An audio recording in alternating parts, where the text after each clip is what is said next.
Ali McGraw was once the face of Hollywood innocence, the young woman whose performance in Love Story defined an entire generation. But behind the camera, her own story was far darker than any role she played. At the height of her fame, she found herself swept into the orbit of Steve McQueen, the man the world adored as the king of cool. Their romance began like a fairy tale, but it soon turned into years of jealousy, control, and heartbreak. Now, in her later years, McGraw looks back on the relationship that both captivated and destroyed her, with revelations that continue to shock fans of classic cinema. The rise of Ali McGraw and the path to Robert Evans. Ali McGraw's journey into stardom began far from the red carpets of Los Angeles. Born in Bedford Village, New York, she grew up in a home marked by conflict and instability. Her father battled alcoholism, and her parents' constant fighting left her struggling with self-confidence from an early age. Seeking escape, she turned to modeling, and under the guidance of editor Diana Vreeland, she broke into fashion. This step opened the doors to film, with her first screen role coming in 1969's Goodbye, Columbus. The romantic comedy became a hit, and McGraw's performance caught the attention of Hollywood insiders.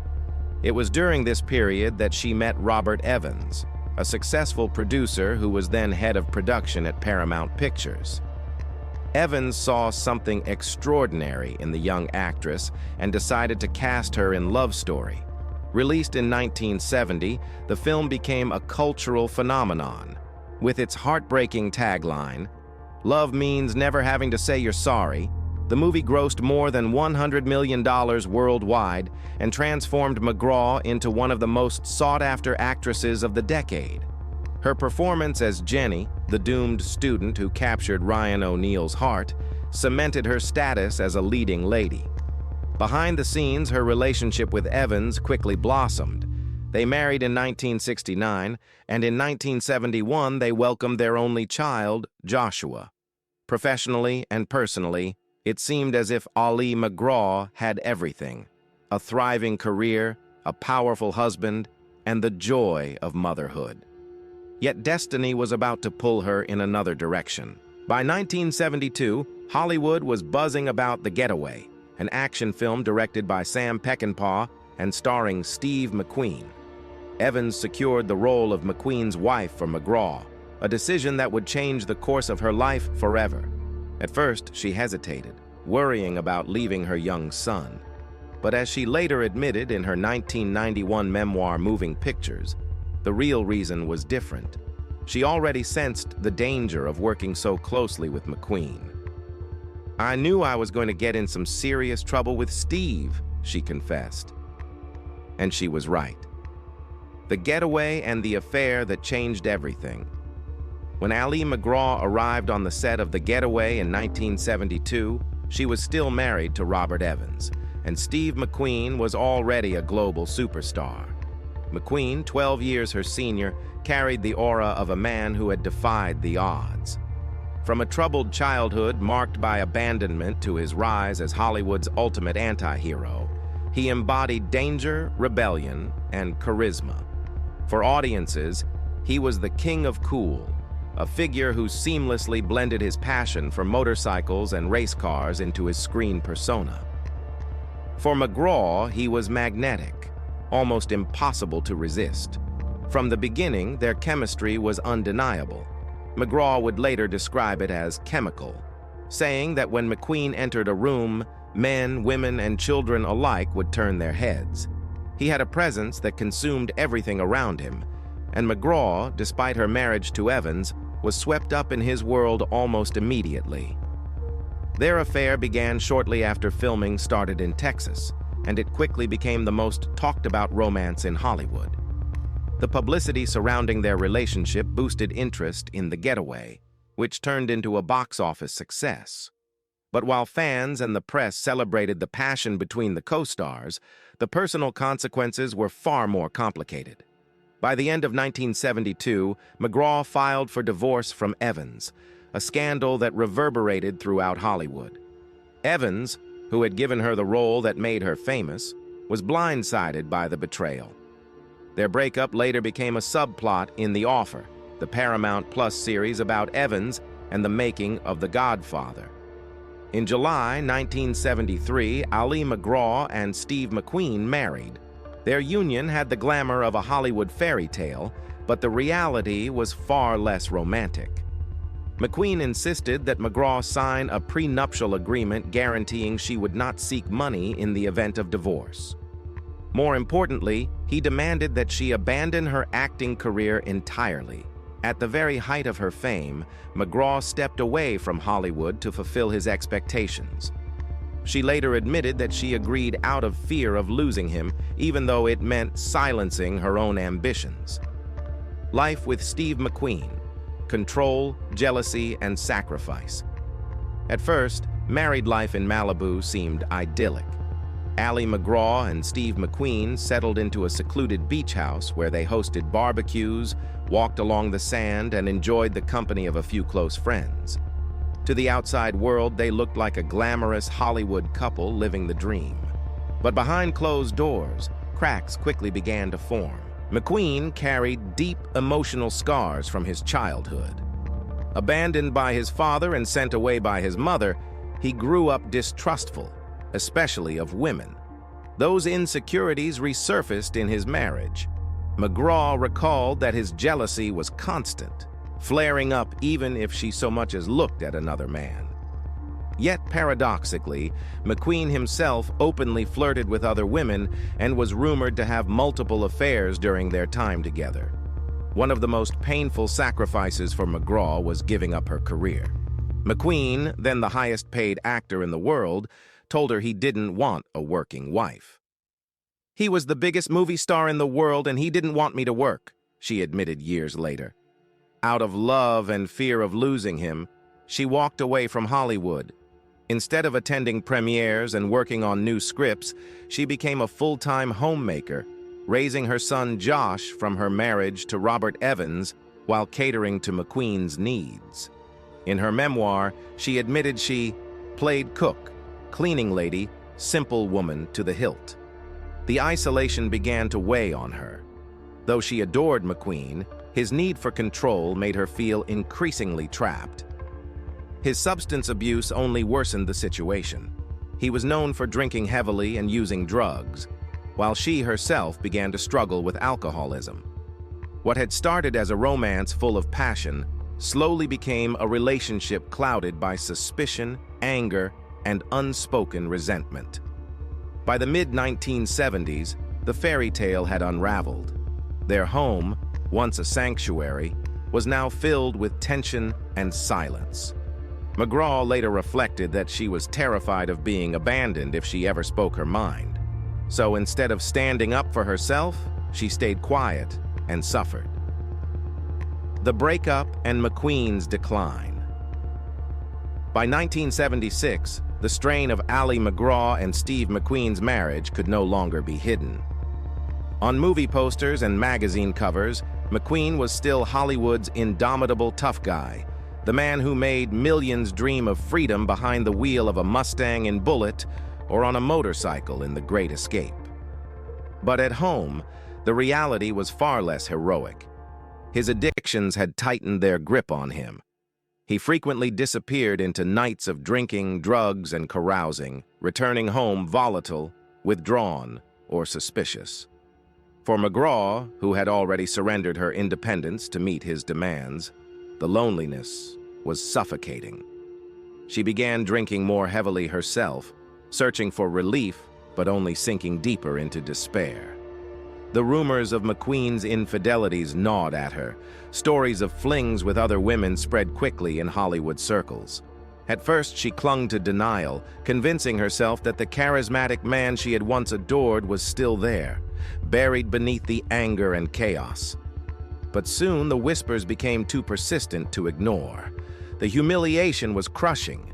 Feeling unwanted and desperate for some measure of comfort, she admitted years later that she too began seeking companionship outside the marriage. What had once been a passionate union now devolved into a cycle of betrayal and bitterness, each wound cutting deeper than the last. By 1977, McGraw's patience had run out. She told McQueen she wanted to return to acting, to reclaim the career she had abandoned at the peak of her fame. Her confession was not only a desire for work, but also a declaration of selfhood after years of suppression. McQueen's reaction was cold and final. According to biographer Mark Elliott, he told her, "In that case, we are filing for divorce." Those words shattered whatever illusion remained. They confirmed her greatest fear, that her voice and choices had never truly mattered to him. Determined to stand on her own again, McGraw accepted a role in Convoy, directed by Sam Peckinpah. The decision made reconciliation impossible. Though they briefly attempted to patch things up, trust had already evaporated. In 1978, after 5 years defined as much by control and jealousy as by passion, the divorce was finalized. Only 2 years later, tragedy struck. In 1980, at the age of 50, Steve McQueen died from pleural mesothelioma, a rare cancer caused by asbestos exposure. His illness shocked the film industry and devastated those closest to him. For McGraw, the grief was complicated. Despite the anger, the betrayals, and the pain, she had loved him profoundly. Looking back decades later, she admitted, "I wish we had both grown old sober." It was a heartbreaking acknowledgement of the life they could never have, a dream forever lost to addiction, pride, and an untimely death. Life after Steve: addiction, recovery, and reinvention.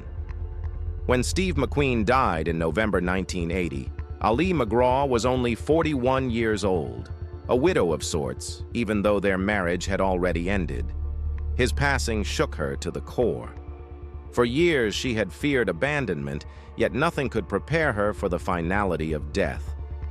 Despite their bitter breakup, she admitted she had loved him deeply, and his loss left a void that haunted her. The pain of what they had endured and what they had lost fed into her own growing dependence on alcohol. Professionally, she tried to move forward. She took on new projects, including a role in the 1978 film Convoy, and later a 14-episode arc in the primetime soap Dynasty in 1984. But the sparkle of her earlier stardom was gone. Hollywood had moved on, and McGraw found herself typecast or overlooked. More importantly, she no longer had the energy to fight for her place in an industry that had once crowned her its brightest new star. By the early 1990s, her personal struggles came to a breaking point. Alcohol, which had once been a comfort, had become a cage. Realizing that she was on a destructive path, McGraw entered treatment at the Betty Ford Center. There, she began the long process of recovery, confronting not only her addiction, but also the emotional scars left by her marriages, her lost career, and her years with McQueen. It was a turning point, one that allowed her to reclaim her life after decades of turmoil. In 1991, she published her memoir, Moving Pictures, an autobiography.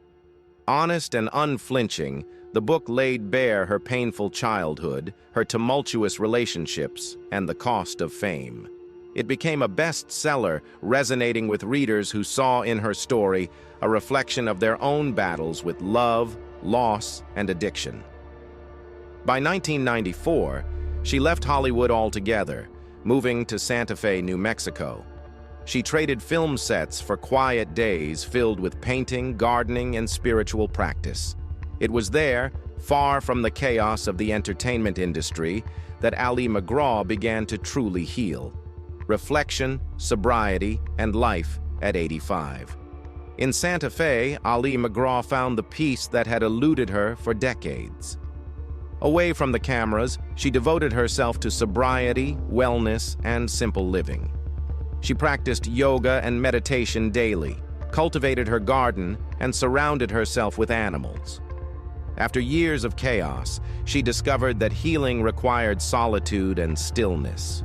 She has now been sober for more than 30 years, a milestone she once believed impossible. "I used to rewrite the past, fantasize about the future," she reflected. "But now, I believe in living fully to the very best of my ability. I feel very blessed. McGraw never remarried, choosing instead to focus on self-discovery. Her enduring friendships became her anchors, including her reconnection with Love Story co-star Ryan O'Neal, with whom she reunited on stage in 2016 for a touring production of Love Letters. Their easy chemistry reminded audiences of the magic that had once made them household names, but for McGraw, it was simply a reminder that some bonds endure even as life changes. She also redirected her creative energy into new passions. Partnering with Ibu, a fashion collective that collaborates with female artisans around the world, she helped develop clothing lines that celebrate craftsmanship and empower women. For a woman who once gave up her career to fit into someone else's world, this work represented a chance to define her own path, one built on independence rather than sacrifice. Even now, at 85, she continues to speak candidly about her past. She has never denied the magnetic pull of Steve McQueen, describing him as chemical and admitting that she knew trouble was inevitable the moment they met. But she also does not romanticize what came after. "There were wonderful days and dreadful days," she has said. "I'm not a victim in any way.